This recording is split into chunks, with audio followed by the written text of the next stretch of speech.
Hey guys, once again, welcome back to BMW Vlog and welcome to Munich. You might have seen my interview with Sebastian on the M2, but right now I have Jose Casas. He's the designer of the new M2 and he's also designed the M240i. So he has a lot of things to share with us when it comes to the design. So of course, we're going to go through some of your questions that I gathered towards the end of the video. Horatio, thank you very much. Jose, good seeing you once again. Super happy to be with you again. Finally, I get a chance to see the car, had a chance to drive it. It was a fantastic drive. We've seen plenty of leaks by now and renderings, but it's always better when you see the car in real life and fully uncovered. So with that being said, tell me about the design of the M2. Go into as many details as you want. All right, let's get in there. Of course, I mean, this is true to the brand car, you know, it's a box design as we call it. You know, you can see it's a very compact, very fun looking car already. We had the philosophy of having a more added on design on this one. Of course, M cars have been always very voluptuous, very strong looking. So we wanted to emphasize this the most we can, make the most playful, the most strong M2 ever. I mentioned before the M240i, and you remember the front of that car. A lot of diagonal elements, it has a lot of details, more complex, so different kidneys, right? So on this one, we really wanted to have a very big differentiation between that car and the M. How we did this, so basically you can see that the kidneys are completely new. They have a different shape, first of all. You know, the outline is actually a bit more boxy again. We don't have a chrome frame, we don't have the air vents that open. Instead we have this funnel looking kidney opening, which has this surface here that is actually pretty nice. And then we have these lamellas, which are horizontal. They are in black and they are horizontal, right? This makes everything more stable on this front. Talking about the added on design, you can actually even see that from the shot line and the bonnet curvature to this one, we have a different angle. And this is also based on this added on feeling. Why added on? You know, it's like muscles, you know, you put more muscle, you look stronger. Then another very cool element, for example, if I come to you, to your side, we can see that we have a different outline of the headlamp. The outline is different. So compared to the M240i. Exactly. So in this one, we use this deco element, actually make a more squarish looking headlamp. Okay, we have the inside icon that we already know. And talking a little bit about this bumper, lower bumper, which is very dramatic. You can see there are these boxes.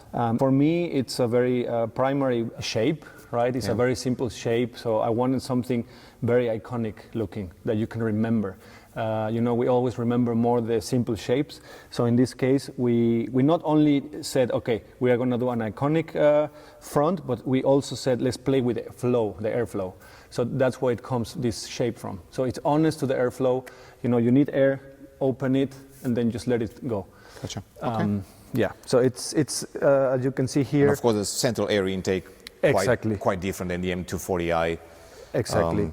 All painted in body color as well. We don't see too many black parts as well, which is also, it lowers the center of gravity of the car. So let's talk a bit about the side. I mean, the car is wider. The whole side is new, besides the door, of course, and the roof rail. But we have everything new. One interesting topic is like we wanted to split the car even more in three parts. You know, you have the cockpit and then you have front and rear sticking out. How we achieve this? So we actually run this shoulder line even faster in front and rear. We did that, then that you can actually make the car shorter on the side, and then you have these big added on muscles, which you can see here. You know, this is a beautiful fender right there, and it's almost a horizontal surface, pretty extreme. What you mean by faster is it kind of cuts a little bit shorter here, doesn't go all the way into the rear fender? Exactly, so it actually fades off earlier here, and also in the front, so that way you can have, like, you know, the line emphasizing the middle of the car, and then the two shoulders sticking out, the max. And then the rocker panel.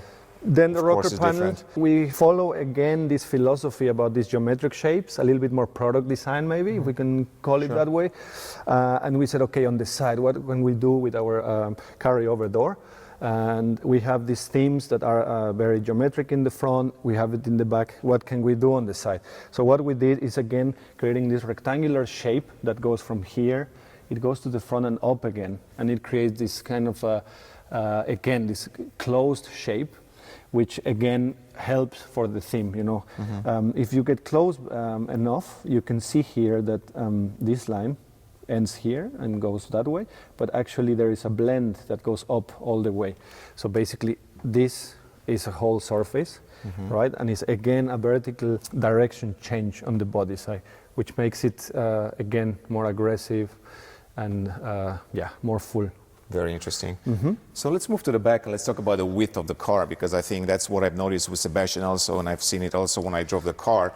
It is quite massive from the rear. Also, any tricks here that you've done to make the car look even wider than it actually is? Well, I mean, honestly, it was such a fun project to work on because it was all about being playful, being expressive, you know, and being just playful as much as we could. So another cool feature that we added in this new M2 compared to the predecessor is that you can see this part, this 3D part, right? And what we did is like a element reduction. So we combine the PDC with the reflector. So that way, you know, you make it simpler. It's not so complex as before, right? And you reduce these two elements. Obviously, having these two vertical black parts from the back of the car, actually, it makes the car very wide. Gotcha. Yeah. Of course, we have the four pipes. very iconic pipes for M. And what I really like on this bumper is the plan shape of this. For the people that doesn't know what is a plan shape, is the top view of the car. Okay. And how we play with it, you can see that they're actually sticking out quite a lot from the center part. And this, of course, it adds, you know, just excitement. Taillights, anything different from the M240i? No, same tail lamps. Yeah, pretty much. Yeah. Okay. Also, the trunk lid is pretty much the same. One loses the M2 competition badge, so it's only called the M2, basically. Exactly, okay. Exactly. And of course, we have this black diffuser as well, which is very M driven, same as on the front. You remember we have this black element in the front, you know, this big opening. Well, in the back, we kind of repeated the same story to have more relationship side, front, and rear. Gotcha. What's your take on the M Performance racing wing, so the massive wing that we've seen in some of the spy photos? What does it add to the car? Well, I mean, it's got a quite unique shape compared to, you know, what we've seen before. Of course, I mean, it just says that you can always do more, right? Okay. And of course, I'm super excited to see it as well as you. And yeah, I think for the people that really want to go one step more, and, you know, take the car to the racetrack and really get the most performance out of it, I'm sure they will love it.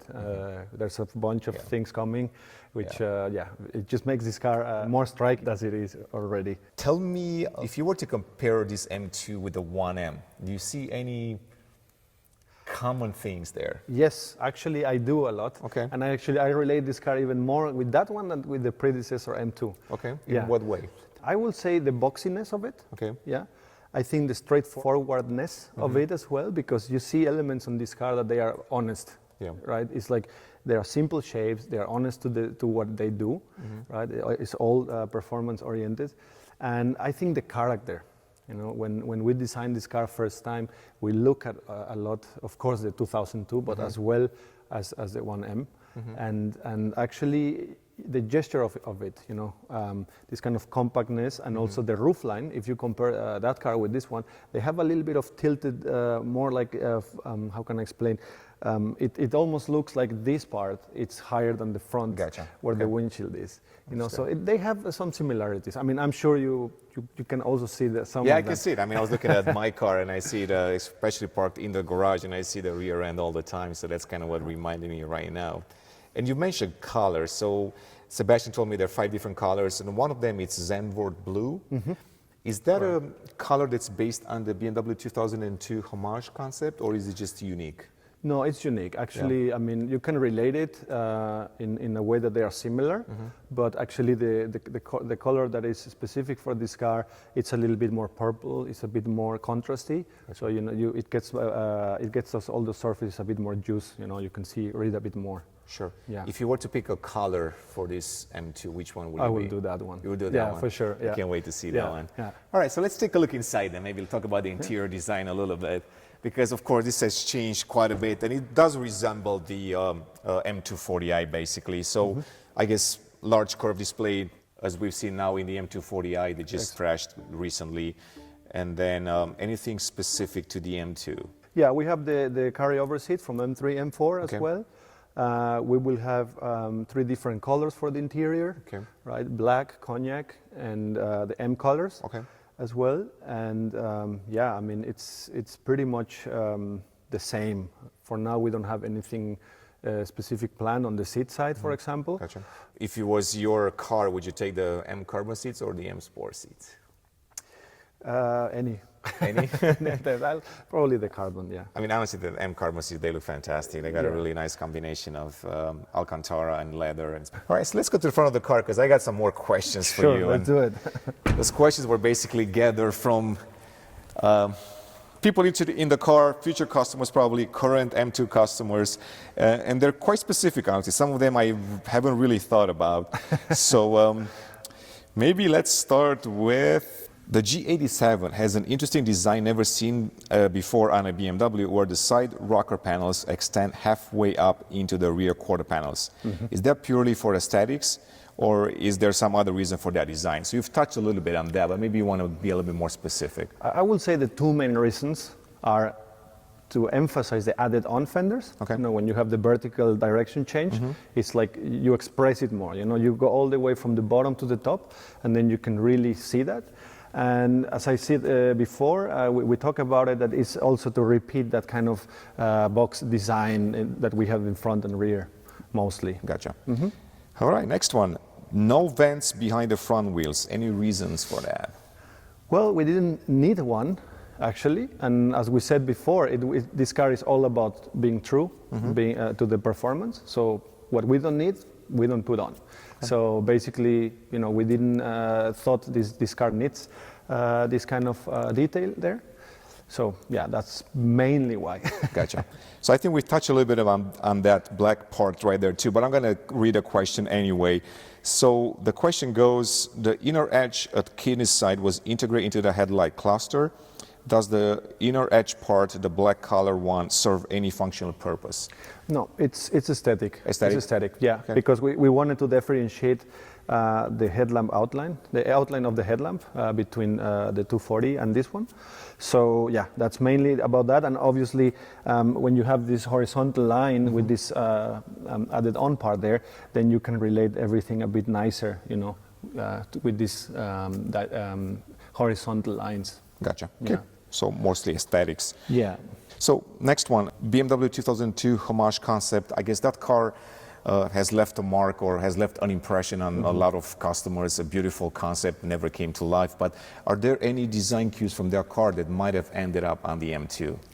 Not really. I mean, they both cars have this box design. They are both compact. They are fun, right? They are very extroverted designs, but I would say on this case it's not so related to it. I mean, I could not see too much of that design with this one. It's maybe a different pad. Okay.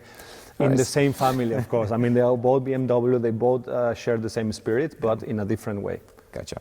So now, when it comes to the M240i and the M2, do you feel like the M2 has a more of a unique design based on its own, or you started to base the design a lot on the M240i? So have you looked at the M240i and said, now let's make an M2 out of this one, or you just kind of started the M2 project on its own? That's a great question, actually, because, okay, so we have the 2 Series, which is already very sporty car. Then you have the M240, you know, which is even more sporty. Yeah. People ask me, is it already the M? You know, it has also some elements from M already on it. So what we really thought, it was like, okay, I mean, we don't want to get more complex. We don't want to get, let's just start from zero again and make its own character. Yeah. So that's what you can see. This design is much more bolder, I would say. Yeah. It's in a more stable matter. Yeah. It has more simple shapes, a lot of body color. So actually, when you see the 3 of them, you will right away know which one is which one. All unique, all in cool in its own way. It's just a matter of taste now. You know, if you wanna, what would you like? Diagonal lines or more squares? Yeah. All right, so next question, I guess it's all about the wheels. I mean, there is no M car without some proper wheels. What M wheels will be available for the G87, and will they be offered in multiple finishes, such as black or orbit gray, or even different sizes? Well, there's going to be two wheels to start with. They're all totally milled, which is like actually pretty cool. They are lightweight, and they are also super aerodynamic. You can get them in two colors. And later on, as you said, there will be a bigger wheel, a 20 in the front, 21 in the back, that it's just gonna make the car look really, really sporty. So that's actually pretty cool that you can get bigger wheels later. Gotcha. Yeah. Okay, so now final question, more of a personal one. I'm not sure if a lot of people know, but you've also designed the M Vision concept car, which unfortunately never came to life, but that's a different story. When it comes to your job or a daily job as a designer, which is more fascinating, to work on concept cars or work on production cars? Which one gives you the most joy? I mean, as a personal opinion, as a designer, is that everything gives you joy. Of course, every car is different. Every car is special. Every car has something very unique to design and to find. So I will say, in every project I do, I find satisfaction and I find joy. Obviously, on a production car, as you said, it's really nice to see it on the street, see how people enjoy it, see the reaction on their faces, even when they write you like, oh, thank you so much for this, or what are you doing, right? In the other hand, a concept car always allows you to express yourself maybe a little bit more, because there's not so many restrictions. You can be creative in a more open way. You can come out with solutions and technologies that maybe they are not affordable for a production car. So, but at the end of the day, you know, it's all design. It's all about making a very cool car in its own character, if it's an elegant, sporty car. So yeah, I will say it's equal in every project. Okay. So here's the follow-up on this, because I know you've mentioned feedback from people. You're quite active on social media, but is it difficult for you sometimes to read comments about the design of your car? Like, how do you take that? I mean, I take it as it is, you know. It's design, and that's why it's so fascinating, because, you know, for you it can be something amazing and beautiful looking, and for somebody else could be like, oh my God, what is this, right? So I think it's a valid opinion for everybody, and I just try to do my best and try to get you know, the best looking cars I can design with the team. So yeah, I will say it's all cool. Is it, one of your colleagues told me once that there is a difference in between design and styling. Well, yeah, I mean, design mainly, in my opinion, is it follows a function, right? Like you have to, a good design is something that actually works properly, that you can actually use and get something out of it. Styling, it has to do more with the beauty of things. So I think when you have the balance of a good design with good styling, then it's when you hit the right spot as a designer. You can say, I have this beautiful object, but actually it also works quite very good. Jose, thank you so much once again for this complete overview. I really appreciate it. Looking forward to see more of your products. But it looks fantastic. Can't wait to drive you once again. So once again, good seeing you. Thank you for having me again. Of course. A pleasure always. Guys, thanks for watching once again. This is the brand new BMW M2 G87.